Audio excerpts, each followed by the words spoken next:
For its time, Brehon Law gave many women more legal recognition than was common in much of medieval Europe, though it did not establish equality between men and women. A woman's rights depended on her social status, wealth, and marital situation. Brehon Law recognised several forms of marriage, and depending on how much property each partner brought to the union, women could, under certain circumstances, end a marriage. Grounds for separation could include a husband abandoning his wife, failure to provide financial support, physical abuse, impotence or infertility, or a husband's persistent infidelity. When a marriage ended, the law included detailed rules about how property and livestock should be divided, often based on each spouse's original contribution.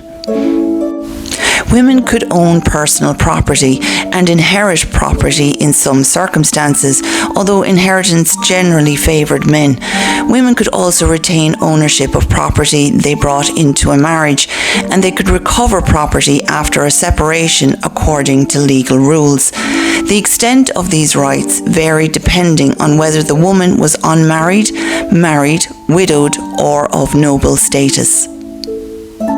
Women could sometimes enter into contracts, bring legal claims, be compensated if they were wronged.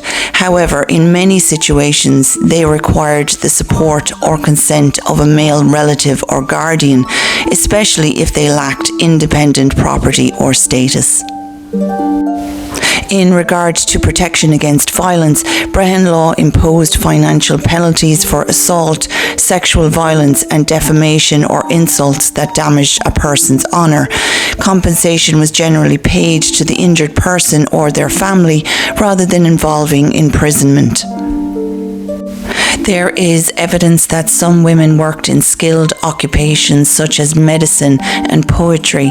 The law recognised various professions and could protect the rights and status associated with them, though these roles are far less common for women than for men. Despite these protections, Brehon Law remained a patriarchal legal system.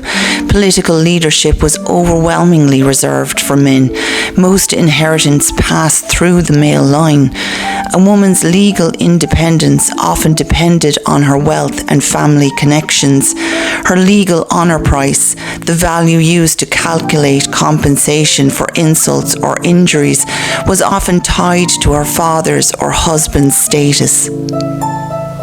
So how progressive was the Brehon legal system? Historians generally caution against describing Brehon Law as modern or fully egalitarian. However, compared with many contemporary European legal systems, it often gave women greater rights in matters such as property, divorce, and legal remedies. At the same time, those rights were limited by social rank, family authority, and a legal structure that still privileged men in many areas.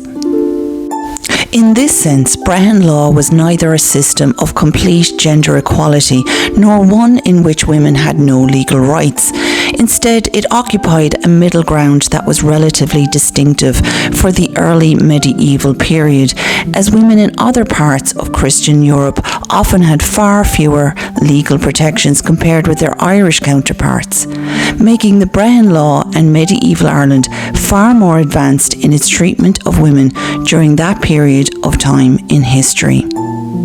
Thank you for watching, and please stay tuned for the next episode of History in the Making.